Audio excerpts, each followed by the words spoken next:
এবার ঈদে ৬টি সিনেমা মুক্তি পেলেও আলোচনায় রয়েছে বরবাদ, দাগি, জঙ্গলি ও চক্কর ৩০২। আগে ঈদের সময় একাধিক সিনেমা মুক্তি পেলে দেখা যেত কলাকুশলীদের মাঝে এক ধরনের প্রতিদ্বন্দ্বিতাপূর্ণ মনোভাব। তবে এবারের চিত্রপট পুরোপুরি ভিন্ন। আরো জানাচ্ছেন আরিফ হক।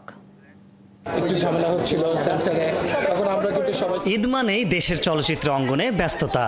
ঈদকে মাথায় রেখে প্রযোজনা প্রতিষ্ঠানগুলো নির্মাণ করে বড় বাজেটের সিনেমা। নিজের সিনেমাকে এগিয়ে রাখতে প্রচারণা তো আছেই, পাশাপাশি অন্য সিনেমার সমালোচনা করতেও মুখিয়ে থাকেন অনেকে। তবে এবারের ঈদ বাংলা চলচ্চিত্রের জন্য এক অন্যরকম বার্তা নিয়ে এসেছে। প্রতিযোগিতা নয়, বরং সৌহার্দ্যপূর্ণ মনোভাবের মধ্য দিয়ে একত্রে ইন্ডাস্ট্রিকে এগিয়ে নিয়ে যেতে বদ্ধপরিকর পরিচালক প্রযোজকরা। এইটাকে অবশ্যই সাধুবাদ জানাতে হয়।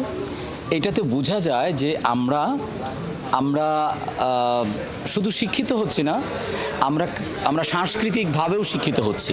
আমরা মনে প্রাণে চাই এইভাবে আমাদের ইন্ডাস্ট্রি একজন আরেকজনের কাঁধে হাত রেখে এগিয়ে নেওয়ার জন্য।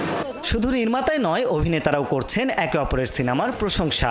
নিজের ছবির পাশাপাশি অন্যদের সিনেমা দেখতেও দর্শককে আমন্ত্রণ জানাচ্ছেন তারা। আমরা শুধুমাত্র নিজের সিনেমার কথা বলা ট্রাই করিনি, আমরা বাংলা সিনেমা দেখার জন্য তাদেরকে ইনভাইট করেছি।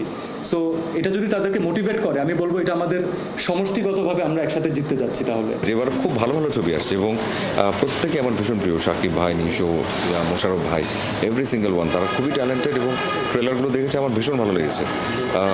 এবং এটা আশা করা যায় যে এবার সবগুলো ছবি তার যার যার ম্যারিট অনুযায়ী একটা সুন্দর জায়গা। প্রত্যেককে আমাদের এই ইন্ডাস্ট্রিকে ওন করতে হবে, এবং ইন্ডাস্ট্রিকে ওন করা মানে শুধুমাত্র আপনার সিনেমা না, এই যে আরেকটা সিনেমার প্রমোশন হচ্ছে এই যে পাশেই বসে আছে, সেটাও আমার সিনেমা। তো সবাইকে মিলে যখন আমরা এক হতে পারবো, সেইটা এবার দর্শক ডিসাইড করবে আমার ছবি দেখবে না আপনার ছবি দেখবে। এভাবেই ভালোবাসার মধ্য দিয়ে এগিয়ে যাক বাংলা সিনেমা, উন্মুক্ত হোক নতুন দ্বার, এমনটাই কামনা সিনেমার কলাকুশলীদের।